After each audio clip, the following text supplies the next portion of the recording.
The time is 8:45 p.m. This is the Sri Lanka Broadcasting Corporation. Here is the news edited by Dilini Gunawardena and read by Tilani Pires. The headlines. Doctors call off planned strike action. The lands under the Forest Department are to be resumed for agriculture and tourism. The President's role in gaining international confidence in the national economy is appreciated. Japan extends its support for humanitarian demining activities in the northern province. The Minister of Education issues a notice on school admissions. And on international news, Khan Yunis Hospital is under Israeli army siege. And on sports news, MCAF Division 25 Over League Tournament 2024 will be held in February.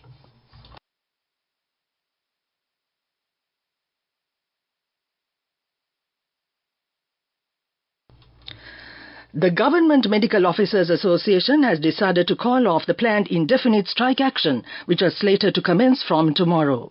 This decision has been reached after the Director General of Health Services issuing a written notification to the directors and heads of all health institutions a short while ago, cancelling with immediate effect the previously issued letter announcing that the payment of the disturbance availability and transport allowance of doctors for the month of January will be temporarily suspended.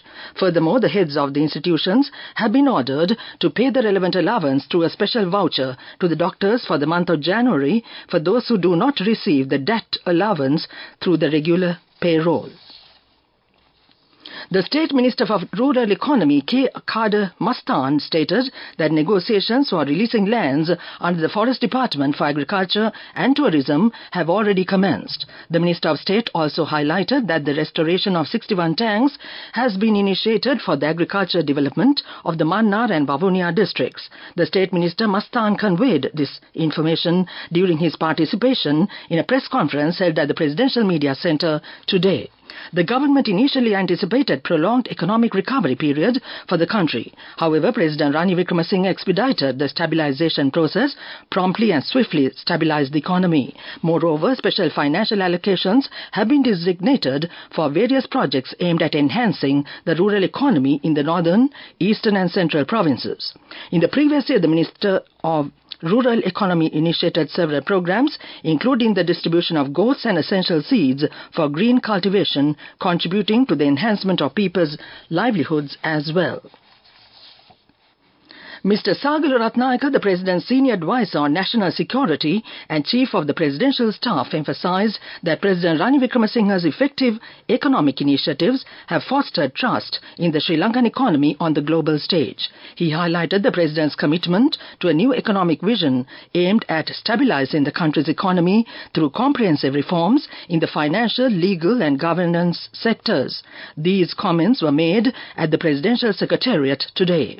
Speaking at the Budget 2024 conference organized by the President's Trade Union Relations Division, Mr. Sagal Ratnayaka outlined the plans to position Sri Lanka as a hub for energy exports. This strategic move aligns with the President's broader efforts to enhance the nation's economic standing and international reputation.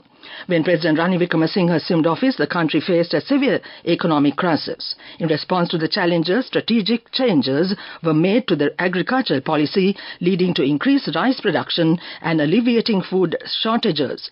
Collaborating with IMF, a new program was devised to stabilize Sri Lanka's economy. The government's efforts have led to a rapid stabilization of the country's economy. As a result, international confidence in Sri Lanka has grown and the nation is witnessing a strengthening economic trajectory. This news broadcast comes to you from the Sri Lanka Broadcasting Corporation. The Ambassador of Japan, Mizukoshi Hideaki, signed the grant contract of the demining project under the Scheme of Grant Assistance for Grassroots Human Security Projects, GGP, which the program manager of Devlon Assistance for Social Harmony, Japan, has provided an approximate total sum of 116 million rupees through the GGP to for humanitarian demining activities in the northern province. The Japanese ambassador underscored Japan's steadfast partnership with Sri Lanka in its post-conflict recovery and reconciliation process, especially by way of extending continued support to achieve Sri Lanka's goal of becoming a mine impact free country by 2027. The Education Ministry said that applications for the admission of children to grade 1 of schools should be submitted in accordance with the circular issued by the Minister of Education, and the admission process will be carried out by holding interviews through school principals. It also mentioned that the admission of students to grade 5 of schools will only be carried out based on the marks obtained at the grade 5 scholarship examination. All applications for the admission of children to the intermediate classes other than grade 1, 5 and 6 in 2024 must be submitted to the relevant schools, while the school principals will hold the interviews if vacancies are available as per the circulars issued by the Ministry, and forward the name lists of selected students to the Education Ministry. That ends local news for now. The main news story is brought to you by Sinhala. The Deputy High Commission of Sri Lanka in Chennai has recently conducted an event to hand over the first batch of all country passports to Sri Lankan nationals resettled in Tamil Nadu. The government has so far been issuing a travel document called Refugee Repatriation Passport for this segment of Sri Lankans for the purpose of only returning to Sri Lanka considering their irregular stay in India. That was the main news story. The main news story was brought to you by Sinhala.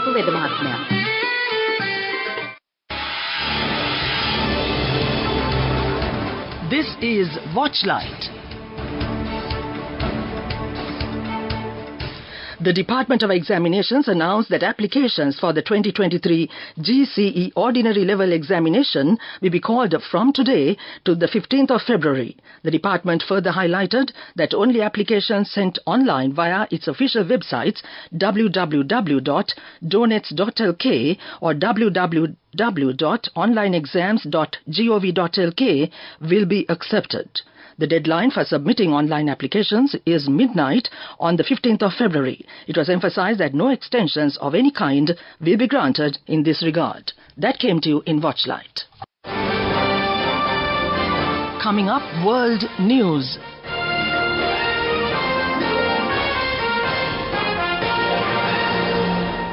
World News headlines first. Khan Yunis Hospital is under Israeli army siege. The Japanese princess is to begin work at the Red Cross upon graduation. The former Australian Prime Minister Scott Morrison is to quit politics. The Nasser hospital in southern Gaza under Israeli attack as fighting intensifies in Khan Yunis. Israel's military announced its deadliest single day for troops since the Gaza ground invasion began, with 24 soldiers killed. Meanwhile, Doctors Without Borders reported that staff in Nasser hospital say they can feel the ground shaking as Israeli bombardments close in, and at least 25,490 people killed and 63,000 wounded in Israeli attacks on Gaza since October 7th. Princess Aiki, the only child of Japan's Emperor Naruhito, will begin work at the Japanese Red Cross Society in April after graduating from university. She will continue official duties with the imperial family. The 22-year-old princess is not in line of succession as Japanese law allows only men to ascend to the throne. In a statement, Princess Aiko said that she has always had an interest in the Red Cross. Australia's former Prime Minister Scott Morrison has announced he will quit Parliament to join the private sector. Mr. Morrison, a Conservative who was first elected in 2007, was the country's leader from 2018 to 2022. In a statement, Mr. Morrison said he would now take on strategic advisory roles across Asia to focus on security matters in the Indo-Pacific. His retirement has long been expected following a shattering election loss to Labour's Anthony Albanese in 2022, which left the Liberal National Coalition with its lowest ever number of seats. Back to the world news headlines. Khan Yunis Hospital is under Israeli army siege. The Japanese princess is to begin work at the Red Cross upon graduation. The former Australian Prime Minister Scott Morrison is to quit politics. That ends world news. Development news. An index of consumer sentiment run by the Institute for Health Policy IHP, an independent research institute in Sri Lanka, increased 4 points to 21 points in December 2023. ICS is the broadest measure of the public's view of their personal economic status and the national economy. The IHP said in a statement recently that the index of consumer expectations, which tracks future perceptions, increased 5 points to 26 points, while the index of current conditions, a measure of perceptions of current conditions, also rose 4 points to 15 points. That came to you in development news. Moving on with sports news. The Fair First Insurance Limited, for the 6th successive year, has come forward to support the Mercantile Cricket Association as the sponsor of the MCAF Division 25 Over League Tournament 2024, contested for the Fair First Insurance Trophy. The tournament, which will be conducted in 2 stages, has attracted 28 teams. That ends sports news. Go ekak thiyana youth eකට life එකේ change එකට නියමෙට set වෙන්න as වහගෙන දැකපු වීන හැබැ කරන්න youth එකට නියමෙට set වෙන්න friendship එක මෙන්න. The all new NSB Ithru account, NSB IM, a plan for your dream. This was news sponsored by National Savings Bank, the safest place for your money. The Lanka Special Steels Limited has announced its achievement at the National Convention on Quality and Productivity Awards 2023. The event, hosted by the Sri Lanka Association for the Advancement of Quality and Productivity, recognized LSSL with 4 gold awards and 1 bronze award.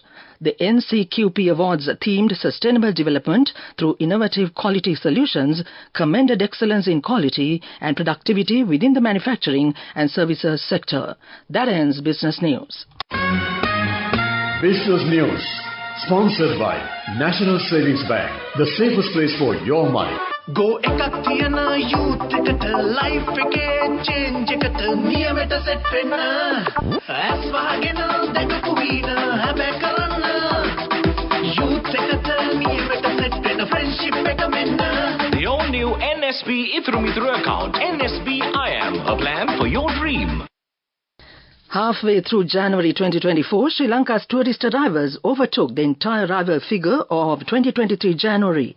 Total arrivals in January 2023 were 102,545, and this amount from 1st to the 18th of January 2024 was 121,446. For the 5th month in succession, Russia became the top source destination for Sri Lanka, with 19,121 arrivals and accounting to 16% of the total number of arrivals. India, with 18,516, was the second source market, while the third best market for Sri Lanka was the United Kingdom, with 9,509, followed by Germany. That was economic news. Weather report.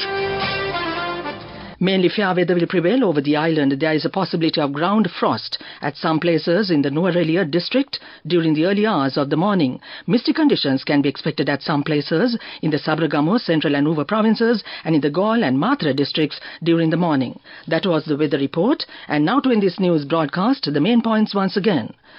Doctors call off planned strike action. The lands under the Forest Department are to be resumed for agriculture and tourism.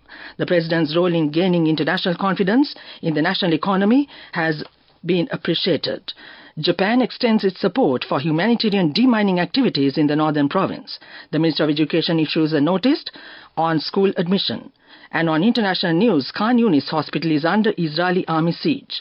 Sports news, MCAF Division 25 Over League Tournament 2024 will be held in February. That ends this news broadcast, and tonight it's Romesh Piris, Romesh Piris on the other side, working and all set and ready with your choice in music, as always on a Tuesday night at your request, of course. Back to you, Romesh.